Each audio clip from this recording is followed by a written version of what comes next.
Market Outlook, Calendar Week 36. Sometimes, markets change without prices moving. At first glance, the past trading week seemed calm. Volatility remained moderate. Headlines were relatively uneventful. Yet beneath the surface, a quiet but significant shift took place in institutional behavior. Capital flows began to reorganize, subtly but clearly. It was a week in which sentiment tilted, not with panic, but with precision, not loud, but deliberate. This shift became particularly visible in the reverse repo volume of the US Federal Reserve.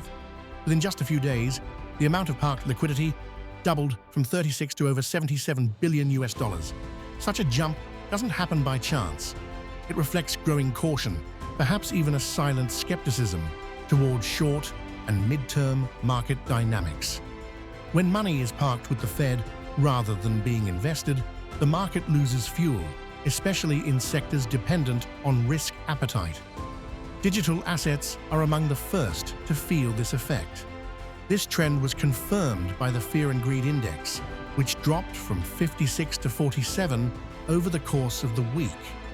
Bitcoin dominance also declined from a weekly high of 61.7% to 56.3%. These shifts may seem marginal at first glance, but they carry a clear message. Capital is becoming more cautious, more selective, more restrained. The trend isn't pointing toward exit, but toward observation. Market participants are staying in, but they're advancing with care, not with force. Adding to the uncertainty was a significant legal development. On August 30th, a US federal court declared that the special tariffs imposed by President Trump, based on the Emergency Executive Power Act, were unconstitutional. The ruling dealt a serious blow to the expansion of executive authority in international trade. While the tariffs technically remain in effect until mid-October due to a potential Supreme Court appeal, the message is clear. The legal foundation for broad import tariffs is on shaky ground. In the midst of rising global tension, this legal outcome introduces new instability, especially for companies dependent on global supply chains and for markets that increasingly react to geopolitical risk. Despite this challenging backdrop, the signal logic of quantum data analytics delivered a technical return of plus 5.5% in August, following the activation of our strategy on August 8th.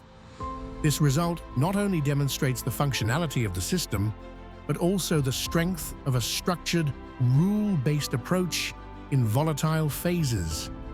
It is on this foundation that we build as we head into calendar week 36, with cautiously adjusted signal weighting based on real-time data.